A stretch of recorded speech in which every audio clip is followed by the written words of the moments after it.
अस्सलामुअलैकुम दोस्तों, AH smart classes में आपका स्वागत है। आप देख रहे हैं एएच स्मार्ट क्लासेस और मैं मोहम्मद अमानतुल्लाह रहमानी। तो आज का टॉपिक जो है Rahmani coaching centre class 10th Urdu test exam, मतलब टेस्ट एग्जाम चला था। जो इंपॉर्टेंट क्वेश्चन है 50 इंपॉर्टेंट क्वेश्चन, वो आप लोग के लिए हम वीडियो बना रहे हैं। तो आप लोग देख लीजिए, इसमें से आपको कितना बनना है वो आपको देखना है और वीडियो में कॉमेंट करना है लास्ट में, जो सर इतना मुझसे बन गया।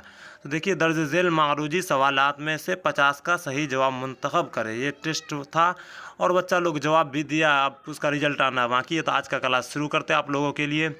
सवाल नंबर 1, हमद खुदाए अज्जल में जुलजलाल किसके लिए आया? तो हमद खुदाए अज्जल में जुलजलाल जो है किसके लिए आया वो तो आपको पता होना चाहिए, खुदा के लिए। राइट ऑप्शन डी हो जाएगा। चलिए अगला क्वेश्चन करते हैं। शबनम क्या है? तो आपको ऑप्शन पढ़ना है, ऐसे तो नहीं समझ में आएगा शबनम क्या है। तो ऑप्शन देखना, उर्फ, खिताब, लक़ब, तखल्लुस। तो इसका राइट ऑप्शन हो जाएगा तखल्लुस। शबनम जो है एक तखल्लुस है। राइट ऑप्शन डी हो जाएगा। चलिए अगला क्वेश्चन करते हैं। जिस नज़म में प्यारे नबी सल्लल्लाहु अलैहि वसल्लम की तारीफ़ व तौसीफ़ बयान की जाए उसे क्या कहते हैं? जिस नज़म में प्यारे नबी सल्लल्लाहु अलैहि वसल्लम की तारीफ़ व तौसीफ़ मतलब बयान की जाए उसे क्या कहते हैं? नात कहते हैं, या हम्द कहते हैं, या मुनक़बत कहते हैं, या कसीदा कहते हैं? तो इसका राइट ऑप्शन हो जाएगा नात। और रहेगा, जिस नज़म में खुदाए रब्बुल इज़्ज़त, खुदाए पाक की तारीफ़ व तौसीफ़ बयान की जाती है उसे क्या कहते हैं? तो उसे हम्द कहते हैं। और जिस नज़म में बुजुर्गान दीन की तारीफ़ की जाती है उसे मुनक़बत कहते हैं। और जिस नज़म में किसी बादशाह या आम आदमी का तारीफ़ व तौसीफ़ बयान की जाए उसे कसीदा कहते हैं। याद रखना है। लेकिन ये क्वेश्चन के हिसाब से जिस नज़म में प्यारे नबी सल्लल्लाहु अलैहि वसल्लम की तारीफ़ व तौसीफ़ बयान की जाए उसे क्या कहते हैं? तो उसे हम नात कहेंगे। राइट ऑप्शन इसका बी हो जाएगा। चलिए अगला क्वेश्चन करते हैं। सुहेल अज़ीम आबादी कहाँ पैदा हुए? तो सुहेल अज़ीम आबादी जो थे कहाँ पैदा हुए वो आपसे पूछा जा रहा था। आपका ऑप्शन है गया, पटना, भागलपुर, मुजफ्फरपुर। तो इसका राइट ऑप्शन हो जाएगा पटना। राइट ऑप्शन बी हो जाएगा। सुहेल अज़ीम आबादी मतलब क्या है? पटना का पुराना नाम अज़ीम आबाद था, इसलिए आपको याद रखना है। अगर अज़ीम आबाद से कोई भी क्वेश्चन रहेगा तो वो पटना में ही पैदा हुए थे, याद रखिएगा। चलिए आगे क्वेश्चन करते हैं। भाभी जान की गैर मौजूदगी में, यहाँ पर थोड़ा टाइपिंग मिस्टेक हो गया है। भाई जान की गैर मौजूदगी में रुकैया भाभी दिल बहलाने और वक्त काटने के लिए क्या करती थी? तो भाई जान की गैर मौजूदगी में रुकैया भाभी जो थी दिल बहलाने और वक्त काटने के लिए क्या करती? तो आपको ऑप्शन पढ़ना है। सिलाई व कढ़ाई करती थी, रिसाला पढ़ा करती थी, टीवी देखा करती थी, खुतूत लिखा करती थी। राइट ऑप्शन इसका हो जाएगा खुतूत लिखा करती थी। भाई जान की गैर मौजूदगी में मतलब जब उसके भाईजान का नाम क्या था? नन्हे भाई जब जेल में थे तो उसके गैर मौजूदगी में रुकैया भाभी जो थे खुतूत लिखा करती थी। आप लोग कहानी पढ़े होंगे तो आपको पता होगा। अगला क्वेश्चन है, नूर की ज़िद क्या होगी? नूर की ज़िद क्या हो जाएगा? आपका ऑप्शन है कुल्फत, जुल्मत, हिकमत, शिरकत। तो नूर की ज़िद जुल्मत हो जाएगा। राइट ऑप्शन बी हो जाएगा। चलिए अगला क्वेश्चन करते हैं। फरार किसका अफसाना है? फरार किसका अफसाना? आपका ऑप्शन है सुहेल अज़ीम आबादी, डॉक्टर मोहम्मद मोहसिन, शकीला अख्तर, कमर जहाँ। तो फरार जो है किसका अफसाना है? राइट ऑप्शन हो जाएगा Syed Mohammad Mohsin. Right option B हो जाएगा। चलिए अगला क्वेश्चन करते हैं। कमर जहाँ का पहला अफसाना कौन सा है? कमर जहाँ का पहला अफसाना जो है कौन सा, वो आपसे पूछा जा रहा है। तो आपको ऑप्शन देखना, अहद वफा, सनम बे वफा, जुनून वफा, सिला वफा। तो इसका राइट ऑप्शन हो जाएगा जुनून वफा। राइट ऑप्शन सी हो जाएगा। चलिए अगला क्वेश्चन करते हैं। मादा परस सिर्फ dot dot dot dot dot का मतलब क्या, यहाँ पर समझना पड़ेगा आप लोग को। आपको चारों ऑप्शन देखना, उसमें से किसी एक ऑप्शन को वहाँ पर बैठाना है। तो मादा परस सिर्फ डॉट डॉट, यहाँ पर आपको ऑप्शन पढ़ना है। हाल में जी रहे होते हैं, माजी में जी रहे होते हैं, मुस्तकबिल में जी रहे होते हैं। हाल, माजी और मुस्तकबिल दोनों में जी रहे होते हैं। तो इसका राइट ऑप्शन क्या हो जाएगा? ऑप्शन नंबर सी, मुस्तकबिल में जी रहे होते हैं। मादा परस सिर्फ जो है मुस्तकबिल में जी रहे होते हैं। ये बहुत इंपॉर्टेंट क्वेश्चन है। चलिए अगला क्वेश्चन करते हैं। निगार अज़ीम का अफसाना, आशियाना किस तरह का अफसाना है? निगार अज़ीम का अफसाना जो आशियाना आपके किताब में है वो किस तरह का अफसाना, ये आपसे पूछा जा रहा था। आपका ऑप्शन है नफसियाती, समाजी, रूमानी, जासूसी। तो निगार अज़ीम का जो है नफसियाती हो जाएगा। राइट ऑप्शन ए हो जाएगा। चलिए अगला क्वेश्चन करते हैं। क्योटो में ग्लोबल वार्मिंग पर कॉन्फ्रेंस कब हुई थी? तो क्योटो में ग्लोबल वार्मिंग पर जो कॉन्फ्रेंस हुई थी, आप लोग पढ़े होंगे। चैप्टर नंबर को कितना है? चैप्टर नंबर 6 होगा, ग्लोबल वार्मिंग वाला चैप्टर होगा, उसमें आप लोग पढ़े होंगे। क्योटो में ग्लोबल वार्मिंग पर जो कॉन्फ्रेंस हुई थी 2007 ईस्वी में। राइट ऑप्शन ए हो जाएगा। चलिए अगला क्वेश्चन करते हैं। धान के खेतों और गाय भैंस के गोबर से कौन सी गैस बनती है? धान के खेत और गाय भैंस के गोबर से कौन सी गैस बनती है? ये भी जो है ग्लोबल वार्मिंग वाला भी चैप्टर में हम लोग पढ़े हैं। Methane gas, Ajara, carbon dioxide gas, oxygen. तो इसका राइट ऑप्शन क्या हो जाएगा? Methane gas. धान के खेत और गाय भैंस के गोबर से मीथेन गैस बनता है। चलिए अगला क्वेश्चन पढ़ते हैं। आसारुस सनादिद किसकी तसनीफ़ है, मतलब क्या आसारुस सनादिद जो है वो किसकी लिखी हुई है? तो आपका ऑप्शन है सर सैयद शिबली हाली ज़काउल्लाह। तो राइट ऑप्शन हो जाएगा सर सैयद अहमद का राइट ऑप्शन ए हो जाएगा। चलिए अगला क्वेश्चन करते हैं। डॉक्टर अब्दुल मुगनी के मुताबिक अदब समझने वालों का हल्का रोज़ बरोज़ क्या हो रहा है? डॉक्टर अब्दुल मुगनी के मुताबिक अदब समझने वालों का हल्का जो है रोज़ बरोज़ बढ़ता जा रहा है। राइट ऑप्शन इसका ए हो जाएगा। चलिए अगला क्वेश्चन करते हैं। भीमराव की मादरी ज़बान क्या थी? भीमराव की मादरी ज़बान मतलब क्या है? मादरी मतलब माता, मतलब बच्चा जो पैदा होता है तो उसे ही कौन सा ज़बान बोला जाता है, उसे ही मादरी ज़बान कहा जाता है। तो भीमराव अंबेडकर का मादरी ज़बान जो है मराठी है या गुजराती है, अरिया है या हिंदी है? तो आपका राइट ऑप्शन क्या हो जाएगा? मराठी। राइट ऑप्शन ए हो जाएगा। भीमराव की मादरी ज़बान जो है मराठी है, क्योंकि वो मराठा से थे ऐसे।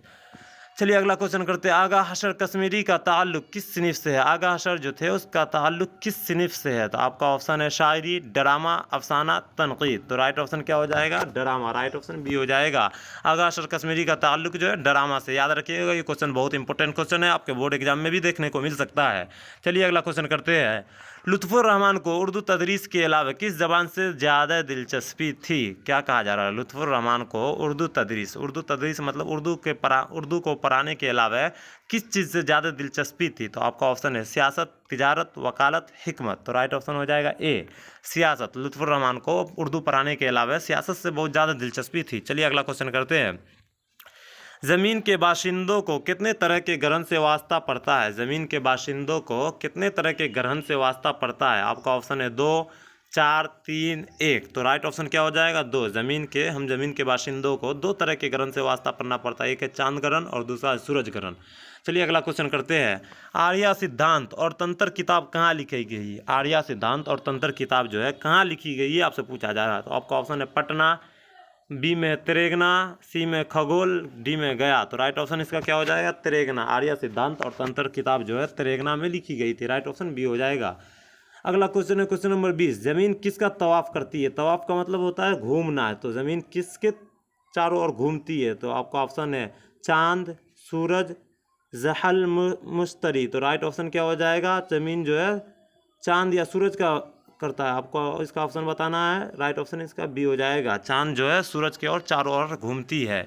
चलिए अगला क्वेश्चन करते हैं। नज़ीर अहमद की वफ़ात कब हुई? नज़ीर अहमद की वफ़ात कब हुई ये आपसे पूछा जा रहा है। तो आपका ऑप्शन है 1909, 1910, 1911, 1912। तो नज़ीर अहमद की वफ़ात जो है 1910 ईस्वी में हुई थी। राइट ऑप्शन बी हो जाएगा। चलिए अगला क्वेश्चन करते हैं। गालिब का असल नाम क्या है? गालिब का असल नाम आपसे पूछा जा रहा है। तो आपका ऑप्शन है असदुल्ला खान गालिब।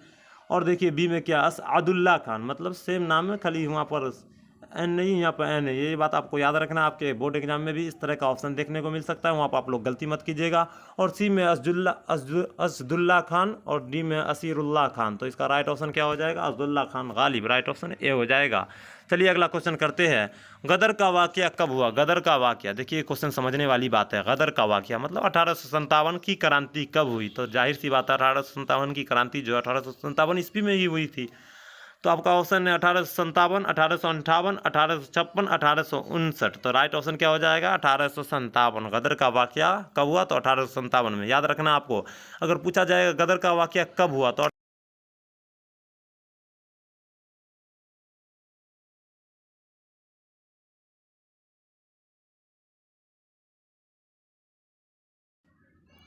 चलिए अगला क्वेश्चन करते हैं। शामिल निसाब मकतूब शहबाज ने किसके नाम खत लिखा? नाम खत लिखा यहाँ पर छूट गया है।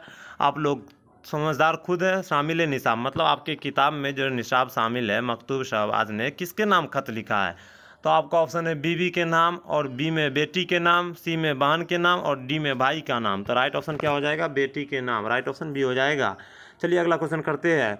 अब्दुल गफूर शहबाज का ताल्लुक किस सूबे से था? अब्दुल गफूर शहबाज जो थे उसका ताल्लुक किस सूबे से था? झारखंड, बिहार, यूपी, मगरबी बंगाल। तो राइट ऑप्शन क्या हो जाएगा? बिहार। अब्दुल गफूर शहबाज का ताल्लुक बिहार से था। चलिए अगला क्वेश्चन करते हैं। मेहदी अफादी ने कितनी शादियाँ की? मेहदी अफादी जो थे कितनी शादियाँ की? आप लोग पढ़े होंगे तो आपको पता होना चाहिए। 2, 3, 4, 5। तो राइट ऑप्शन इसका हो जाएगा 3। राइट ऑप्शन बी हो जाएगा। मेहदी अफादी 3 शादियाँ किए थे। याद रखिएगा, ये भी बहुत इंपॉर्टेंट क्वेश्चन है। चलिए अगला क्वेश्चन करते हैं। शामिल निसाब इंटरव्यू में किसका इंटरव्यू लिया गया? शामिल निसाब मतलब आपके निसाब में जो इंटरव्यू है उसमें किसका इंटरव्यू लिया गया ये आपसे पूछा जा रहा था। तो आपका ऑप्शन है प्रेमचंद, बी में बेदी मतलब राजेंद्र सिंह बेदी, सी में कृष्णचंद और डी में मिंटू मतलब सआदत हुसैन मिंटू। पूरा नाम यहाँ पर नहीं है, शॉर्टकट में दिया हुआ है। तो शामिल निसाब मतलब आपके किताब में जो इंटरव्यू में है उसमें इंटरव्यू किसका लिया गया, राजेंद्र सिंह बेदी का। Right option B. अगर पूछा जाएगा इंटरव्यू लेने वाले का नाम तो इस्मत चुगताई और फैयाज रफ़ात। चलिए अगला क्वेश्चन करते हैं। फैयाज रफ़ात का ताल्लुक किस शोबे से था। तो फैयाज रफ़ात जो थे उसका ताल्लुक किस शोबे से था, तदरीस से, ऑल इंडिया रेडियो से, तनकीद से, सियासत से। तो इसका राइट ऑप्शन क्या हो जाएगा, ऑल इंडिया रेडियो। यहाँ पर थोड़ा कन्फ्यूजन लग रहा है, इसका आंसर हम लोग वीडियो के कमेंट में लिख देंगे और पिन कर देंगे, आप लोग ऊपर में ही देख लीजिएगा। चलिए अगला क्वेश्चन करते हैं। चकबस की पैदाइश कहाँ हुई, चकबस जो थे उसकी पैदाइश कहाँ हुई ये आपसे पूछा जा रहा है। तो आपका ऑप्शन है रामपुर, लखनऊ, फैज़ाबाद, इलाहाबाद। तो चकबस जो थे उसका पैदाइश कहाँ हुई, तो लखनऊ में। राइट ऑप्शन बी हो जाएगा। चलिए अगला क्वेश्चन करते हैं। शामिल निसाब नज़म मुनाजिर फितरत या मुनाजिर कुदरत मतलब मुनाजिर फितरत कहिए या मुनाजिर कुदरत कहिए, आपके किताब में मुनाजिर कुदरत है, उसके शायर कौन है। तो आपका ऑप्शन है महरूम, बी में आज़ाद, सी में चकबस और डी में अकबर इलाहाबादी। तो राइट ऑप्शन इसका हो जाएगा चकबस। चलिए अगला क्वेश्चन करते हैं। जगन्नाथ आज़ाद का इंतकाल कब हुआ, जगन्नाथ आज़ाद जो है उसका इंतकाल कब हुआ। आपका ऑप्शन है 2004 ईस्वी, 2005 ईस्वी, 2003 ईस्वी, 2006 ईस्वी। तो राइट ऑप्शन इसका क्या हो जाएगा, ए 2004 ईस्वी। जगन्नाथ आज़ाद जो थे 2004 ईस्वी में वफात किए थे। चलिए अगला क्वेश्चन आपका, परवेज शाहिदी ने किस साल मैट्रिक किया। देखिए परवेज शाहिदी ने किस साल मैट्रिक किया, अगर आप लोग किताब पढ़े होंगे तो आपको याद होगा परवेज शाहिदी जो है किस साल मैट्रिक पास किया। आपका ऑप्शन है 1925, 1926, 1931, 1932। तो इसका राइट ऑप्शन हो जाएगा ऑप्शन नंबर बी, 1926 ईस्वी में परवेज शाहिदी ने मैट्रिक का इम्तिहान पास किया था। अगला क्वेश्चन है मर्ज तनफ़्फ़ुस से किसकी मौत हुई थी। तो मर्ज तनफ़्फ़ुस से जो है किसकी मौत हुई ये आपसे पूछा जा रहा है। तो आपका ऑप्शन है प्रेमचंद, ऑप्शन बी में बेदी मतलब राजेंद्र सिंह बेदी और सी में परवेज शाहिदी और डी में निदा फाजली। तो मर्ज तनफ़्फ़ुस से जो है किसकी मौत हुई थी, निदा फाजली का। राइट ऑप्शन डी हो जाएगा। चलिए अगला क्वेश्चन करते हैं। बिजली का खंभा के शायर कौन है, बिजली का खंभा जो आपके किताब में नज़म है उसके शायर आपसे पूछा जा रहा है। तो आपका ऑप्शन है चकबस, जगन्नाथ आज़ाद, परवेज शाहिदी, निदा फाजली। तो बिजली का खंभा के शायर कौन है, राइट ऑप्शन क्या हो जाएगा इसका, चकबस। राइट ऑप्शन ए हो जाएगा। चलिए अगला क्वेश्चन करते हैं। निदा फाजली ने अपने नज़मों में समाज के किस तबके के मसाइल को उबारा है। निदा फाजली जो है अपनी नज़मों में मतलब आपके किताब में जो नज़म है उसमें समाज के किस तबके के मसाइल को उबारा मतलब मसला को उबारा है। तो आपका ऑप्शन है आला तबका, ताजीर, ताजीर मतलब बिजनेस करने वाला, कमज़ोर तबका, खुशहाल तबका। तो राइट ऑप्शन इसका हो जाएगा कमज़ोर तबका। निदा फाजली जो है अपने नज़मों में कमज़ोर तबका, कमज़ोर लोगों के मतलब अपने में ऊपर किया है। चलिए अगला क्वेश्चन करते हैं। Question number 36। नज़म बहुत आसान थी पहले किस तरह की नज़म है। नज़म बहुत आसान थी पहले ये आपके किताब में नज़म है, किस तरह की नज़म ये आपसे पूछा जा रहा है। तो पाबंद नज़म, नज़म मुअर्रा, आज़ाद नज़म, तो इनमें से कोई नहीं। तो इसका राइट ऑप्शन हो जाएगा आज़ाद नज़म। ये जो है पूरा आज़ाद नज़म में। चलिए अगला क्वेश्चन करते हैं। सैयद मोहम्मद जोफ़री के वालिद का नाम क्या है। आपका क्वेश्चन है सैयद मोहम्मद जोफ़री के वालिद का नाम क्या है। तो आपका ऑप्शन है सैयद अहमद जोफ़री, सैयद मोहम्मद अली जोफ़री, सैयद अहमद अली जोफ़री, सैयद जोफ़री। तो राइट ऑप्शन क्या हो जाएगा, Syed Mohammad Ali Jafri. Right option B हो जाएगा। चलिए अगला क्वेश्चन करते हैं। नज़म खरा डिनर के शायर कौन है। नज़म खरा डिनर जो आपके किताब में है उसके शायर कौन है। तो आपका ऑप्शन है सैयद मोहम्मद जोफ़री, निदा फाजली, परवेज शाहिदी, चकबस। तो नज़म खरा डिनर के जो मुसन्निफ़ है उसका राइट ऑप्शन क्या हो जाएगा, सैयद मोहम्मद जोफ़री। चलिए अगला क्वेश्चन करते हैं। रज किस सिनफ शायरी का हिस्सा है। रज जो है किस सिनफ शायरी का हिस्सा है। तो आपका ऑप्शन है मसनवी, कसीदा, मरसिया, कता। तो राइट ऑप्शन क्या हो जाएगा, ए मसनवी। चलिए अगला क्वेश्चन करते हैं। जिस नज़म में किसी के मरने पर गम का इज़हार किया जाता है उसे क्या कहते हैं। जिस नज़म में देखिए हम लोग पढ़ा चुके हैं, जिस नज़म में किसी के मरने पर गम का इज़हार किया जाता है उसे क्या कहते हैं। तो आपका ऑप्शन है कसीदा, मरसिया, मसनवी, रुबाई। तो इसका राइट ऑप्शन हो जाएगा ऑप्शन नंबर बी मरसिया। चलिए अगला क्वेश्चन करते हैं। गालिब के आबा व अजदाद कहाँ से हिंदुस्तान आए थे। तो गालिब के आबा व अजदाद मतलब दादा परदादा जो है कहाँ से हिंदुस्तान आए। तो आपका ऑप्शन है ईरान, सऊदी अरब, अफ़गानिस्तान, इराक़। तो राइट ऑप्शन क्या हो जाएगा, ईरान। राइट ऑप्शन ए हो जाएगा। चलिए अगला क्वेश्चन करते हैं। शायर की हैसियत से गालिब की तबीयत कैसी थी। शायर की हैसियत से मतलब शायर जो बता रहे थे उसके हैसियत से गालिब की तबीयत कैसी थी। तो इसका राइट ऑप्शन क्या हो जाएगा, पहले आपको ऑप्शन पढ़ना है क़दामत पसंद, जिद्दत पसंद, रूमाने पसंद, हकीकत पसंद। तो इसका राइट ऑप्शन हो जाएगा रूमाने पसंद। राइट ऑप्शन सी हो जाएगा। चलिए अगला क्वेश्चन करते हैं। शौक़ के वालिद का नाम क्या है। शौक़ के मतलब क्या है, शौक़ लखनवी के वालिद का नाम पूछा जा रहा है। तो आगा अली खान, मिर्ज़ा अली खान, अमजद अली खान, अहमद अली खान। तो इसका राइट ऑप्शन हो जाएगा Amjad Ali Khan, right option C हो जाएगा। चलिए अगला क्वेश्चन करते हैं। मसनवी ज़हर इश्क में किसकी लड़की का तज़किरा किया गया? मतलब क्या आपकी किताब में एक मसनवी ज़हर इश्क है, मसनवी है वो, और ज़हर इश्क चैप्टर का नाम है, उसमें किसकी लड़की का तज़किरा किया गया है, उसके बारे में आपसे पूछा जा रहा है। तो आपका ऑप्शन है बादशाह की लड़की, नवाब की लड़की, सौदागर की लड़की, वज़ीर की लड़की। तो आपको कहानी याद होगा, सौदागर की लड़की, राइट ऑप्शन इसका सी हो जाएगा। सौदागर की लड़की थी, वो अपनी छत पर, बहुत खूबसूरत लड़की थी, वो अपने छत पर थी, यही कहानी है। आप लोग नहीं पढ़े तो जाइए और पढ़ लीजिएगा, अगर पढ़े तो आप लोग अच्छी बात है। चलिए अगला क्वेश्चन करते हैं। शौक लखनवी का पूरा नाम क्या है? तो शौक लखनवी का पूरा नाम जो है तसद्दुक हुसैन खां है, राइट ऑप्शन इसका बी हो जाएगा। चलिए अगला क्वेश्चन करते हैं। नसीम की वफ़ात कितने साल की उम्र में हुई? तो इसका राइट ऑप्शन क्या हो जाएगा? नसीम की वफ़ात 34 साल की उम्र में हुई, राइट ऑप्शन बी हो जाएगा। चलिए अगला क्वेश्चन करते हैं। बकावली किस मसनवी की किरदार है? क्या पूछा जा रहा है? बकावली किस मसनवी का किरदार है? मतलब आपके किताब में एक मसनवी है, उसमें बकावली नाम की एक परी रहती है, वो किस मसनवी में है? तो आपका ऑप्शन है जज्बाए मोहब्बत, सहरुल बयान, गुलजार नसीम, सोज गुजार। तो राइट ऑप्शन इसका हो जाएगा सी, गुलजार नसीम।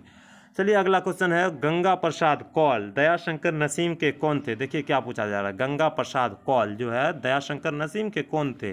तो आपका ऑप्शन है दादा, चचा, वालिद, बेटा। तो राइट ऑप्शन हो जाएगा वालिद। गंगा प्रसाद कौल जो थे दयाशंकर नसीम के वालिद थे, क्योंकि आप लोग पढ़े होंगे दयाशंकर नसीम के वालिद के नाम क्या है? तो गंगा प्रसाद कौल। तो राइट ऑप्शन इसका सी हो जाएगा। चलिए अगला क्वेश्चन है। मुसहफ़ी की जाए पैदाइश कहाँ हुई? तो मुसहफ़ी जो है उसकी जाए पैदाइश कहाँ हुई? लखनऊ में, राइट ऑप्शन इसका ए हो जाएगा। चलिए अगला क्वेश्चन करते हैं। कौन मशहूर शायर मुसहफ़ी के शागिर्द थे? कौन मशहूर शायर जो है मुसहफ़ी के शागिर्द थे? आपका राइट ऑप्शन क्या हो जाएगा? पहले आपको ऑप्शन पढ़ना है। आतिश, गालिब, मोमिन, अनीस। तो इसका राइट ऑप्शन हो जाएगा आतिश, राइट ऑप्शन ए हो जाएगा। चलिए आज का क्लास यहीं पर ख़त्म करते हैं। अगर आप लोग चैप्टर वाइज क्वेश्चन आंसर पढ़ना चाहते हैं तो वो वाला वीडियो चैप्टर 7 तक हम अपलोड कर चुके हैं, अब चैप्टर 8 का वीडियो भी अपलोड करेंगे। अगर आप लोग किताब का लाइन बाय लाइन पढ़ना चाहते हैं तो वीडियो में कमेंट कीजिए, यस सर हमको पढ़ना है, तो हम उसका भी वीडियो बनाएंगे और अपलोड करेंगे। चलिए मिलते हैं अगले वीडियो में। अस्सलामु अलैकुम व रहमतुल्लाहि व बरकातहू।